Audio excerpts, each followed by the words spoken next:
a Mel Kiper Jr. mock draft day here on NFL Live. Here's the full mock, and as you can see, he's got Caleb Williams going first overall to the Bears. The Bears have been making moves to help out Caleb Williams if they do end up drafting him. They already had DJ Moore and Cole Kmet in place, and they've added Keenan Allen, Gerald Everett, and DeAndre Swift. So let's bring Mel Kiper Jr. in to talk about this mock. We've got a lot to get to, Mel, but we usually see quarterbacks who get taken first overall end up on teams with pretty bad rosters. Might not be the case here, though, with Chicago. Just how good a spot would Williams be entering if he goes to the Bears? I think it's an ascending team, Laura. I really do. Justin Fields showed that. It went 4-3 down the stretch. Got a lot of good young players. They have the 9th pick overall. They don't have a second-round pick because they used that to get Montez Sweat, which was a heck of a trade. He led 2 teams in sacks last year. I think when you look at moving down off of 9, a very good possibility. Then you get that extra 2 back, maybe another pick. So I think if they get Caleb Williams, obviously one, that's going to be their choice. I don't think there's any debate about that right now. It's Caleb Williams. At 9, though, do you take the pass rusher in Jared Verse from Florida State, or do you move down and get Verse or Laiatu Latu from UCLA or Chop Robinson from Penn State and pick up that second-round pick that you lost in the Montez Sweat deal? Yeah, typically when you're a first overall quarterback selection, you're walking into a dumpster fire with a weight room and a cafeteria. But that is not the case for the Chicago Bears because of the moves that they've made over the last couple of seasons. Yeah, we talk about Kmet. Obviously, Everett is a great addition, and same with DeAndre Swift. But if you look at the receiving core in DJ Moore and Keenan Allen, it might be the most young quarterback-friendly tandem in the league, and that is both on and off the field. You look at what DJ Moore was able to do for Justin Fields when they got going, and the same for Keenan Allen with Justin Herbert, because Keenan Allen is one of the best route runners in the league, maybe the best since he's entered. He has a reputation of seeing the defense the same way the quarterback does. And for Caleb Williams, his whole thing is timing. We understand the talent that he has, but can he get on the timing of the NFL early? Keenan Allen provides that opportunity, which is why he had his best season at 31 years old, because he's more like Tim Duncan as a wide receiver. He only gets better with age, and he has a skill set that stands the test of time. Mel's got Drake Maye going 3rd overall to the Patriots, as you see there. And look, the Patriots need the help, okay? They have one of the worst quarterback rooms in the league last year. The Pats ranked 31st in the NFL in total QBR and touchdown to interception ratio, ahead of only the Jets. So, Mel, you think this is an automatic quarterback spot for you, or could this be a spot for a trade, maybe our first trade in the draft at that 3? All right. Not automatic, Laura, because the trade possibility, you hear the rumors, the speculation. I talk to friends in the league, say, hey, you never know. Minnesota's got 11-23. Maybe they had that dance partner already picked out because they made that move to get the quarterback. Maybe Drake Maye, North Carolina, is that guy from Minnesota. J.J. McCarthy from Michigan. So moving down for New England is then getting out of that 3rd spot is a possibility. I say this. If a team like Minnesota or Denver doesn't have the ammunition to move up, but Minnesota does, now with 11-23, they need a quarterback as desperately as New England does. New England needs it as much as they do. So why would New England get out of there and let Minnesota go up unless they just don't have a high regard for Drake Maye or J.J. McCarthy? If that's the case, Laura, and RC, you can't force it. I get that. We have busts in the top of the draft all the time at quarterback. So you can't force it. So you have to have strong conviction on Maye or McCarthy to make that pick. If they don't, get out of there and let somebody else take the quarterback that you really don't like that much. That's exactly what I was thinking, Mel. Listen, the last time we saw the New England Patriots settle on a quarterback, Mac Jones skipped up to the podium to hug the commissioner, and it's been downhill ever since. And so if Drake Maye or J.J. McCarthy is there at number 3 and you aren't absolutely in love with them, do not strap Gerard Mayo and this team down with a quarterback that's going to sink them like saddlebags. Find a way to get another player. Find a way to trade back and gain more assets to give this team, which is bereft of talent in so many different positions, an opportunity to grow, an opportunity to build. Now, if you fall in love with somebody and they're the perfect dancing partner, then you take them and you groom them and you give them an opportunity to grow along with the head coach. But do not force it. The last time you did that, you ended up starting Bailey Zappi in year 3. Hey, RC, do not do to the quarterback that you end up getting, whoever that quarterback is, what you did to one Mac Jones. Yeah. You gave him no Don't get help. Matt He had that Patricia? rookie year.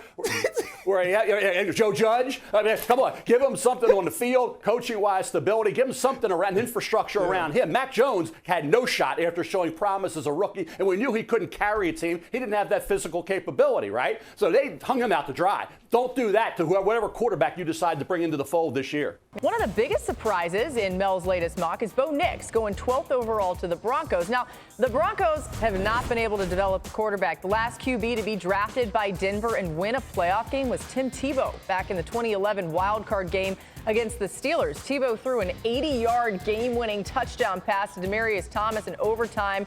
They lost then by 35 to the Patriots in the divisional round. So, Mel, what's your thought there? Nix at 12 to the Broncos. Common sense, Laura. I tried to think it through, and I didn't talk to Adam about this. Adam will tell me I'm crazy probably, but the bottom line is I saw a little Drew Brees in Bo Nix. And I went back to Drew Brees' scouting report, all the numbers, hand size even, exactly the same. Bo Nix 6'2", Drew Brees 6'1.5", both around 215, accurate passers. Don't have the big arm.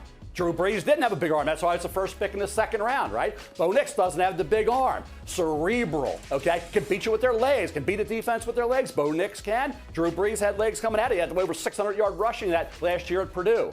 All the things that go in. Accuracy, 77%, 72% in 2022 for Bo Nix once everything came together at Oregon. I saw him make a pirouette move near the sideline against LSU on a fourth down when he was at Auburn. It was unbelievable, the throw he made for a touchdown. So for me, Sean Payton has no two, Adam.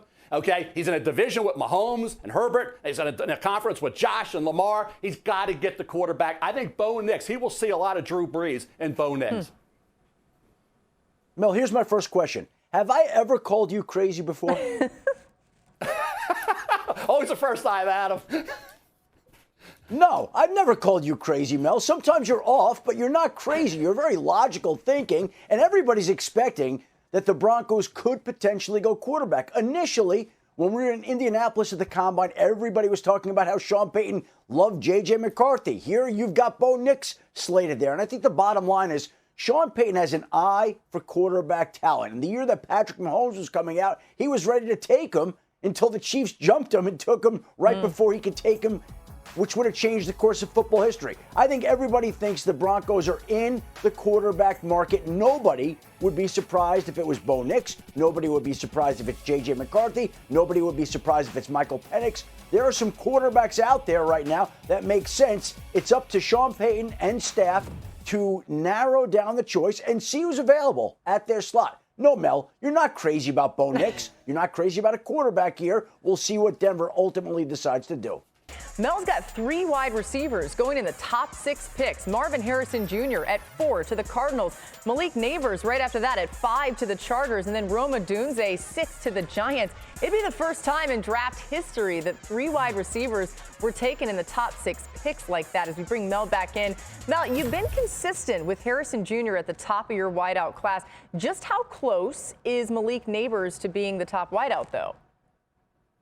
Laura, I attacked it this way back in August and through the year that Marvin Harrison Jr. was the number 1 guy, and there was like I could touch him. There's not a receiver out there can get close to Marvin Harrison Jr. I was with his dad back at the Hula Bowl back when he came out of Syracuse. Loved him. That was when Keyshawn Johnson came out that year, when number 1 overall. Marvin went in the middle of the first, became a great player, Hall of Famer. Marvin Harrison Jr. is exactly like his father. He's all business with great talent. Bigger, okay? And I think when you look at Marvin Harrison Jr., I said he's my guy. He's number 1 receiver. Then it got down to, is it Malik Nabers or Rome Odunze at number 2? That was the battle all year. Every time I talk to people in the league, which one? I get a 50-50 split on Nabers and Odunze. I didn't get anybody saying, nah, they're ahead of Harrison. Now, Matt Miller said today he had some people saying Nabers is ahead of Harrison. I haven't seen that, heard that from people I speak to. And it's not everybody in the league, obviously. We have our guys and we have our friends, and that's it. Bottom line is Marvin Harrison Jr. is my guy, like Larry Fitzgerald was when he came out of Pitt. People were trying to talk me off of Larry Fitzgerald, and I guess they're going to try to do the same thing with Marvin Harrison Jr. I'm not budging. I think Malik Nabers and Odunze are basically 2 and 2A. You can flip a coin on those 2. They're equal, in my opinion.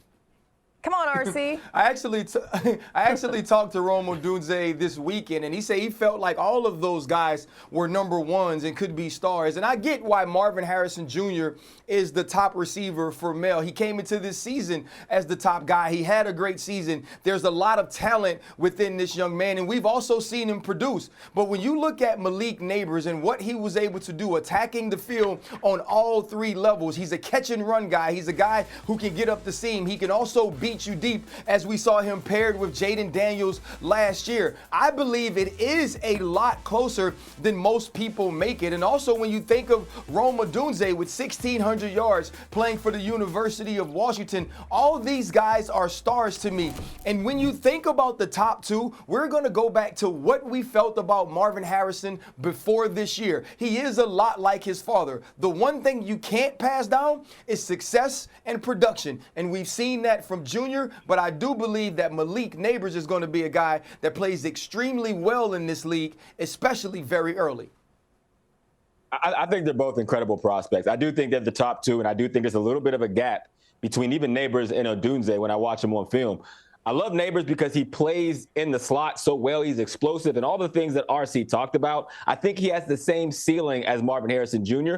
But when I look at the floor, I think it's more of a guaranteed prospect in Marvin Harrison Jr. for a lot of reasons. He could play the inside and he could play the outside. He's 6'4", and I'm 5'7". So this means something to me saying this. The prototypical size is going to matter when he's matched up with a quarterback. When I watch him off the ball, off press coverage, Marvin Harrison Jr. has footwork and he has strength. So even when he doesn't get clean releases, he still powers through defensive backs almost without even feeling like he's touched or unfazed. Also, when I look at Nabers, some of the things he has to work on versus Marvin Harrison Jr., he is just a little bit more elevated because even running through the football, catching with your hands, as the way he goes up, you can just tell Marvin Harrison Jr. has been tutored to be a prototypical wide receiver from his father. It shows up on film. Every time I watch their highlights, I just can't wait to see these guys in the NFL. All right, Adam, you're listening to this and you wanted to add something. What you got? Yeah, listen, I think obviously Marvin Harrison Jr. is an elite wide receiver prospect, but I did have somebody say to me at the Combine in the front office that don't be surprised if Malik Nabers goes ahead of Marvin Harrison Jr. in the draft. Now, I don't know that that will happen, but he said, I feel that way, and I think there are others that feel that way. So, again, I think that most people believe that Harrison is the top wide receiver prospect, but I don't think it's unanimous, and I do know that there are people out there who believe that Malik Nabers is the top wide receiver prospect in this draft. Now, we see how this unfolds on the draft. I still think Harrison will go number one, but I had somebody warn me that there are people out there who think Nabers is a better prospect than Marvin Harrison Jr.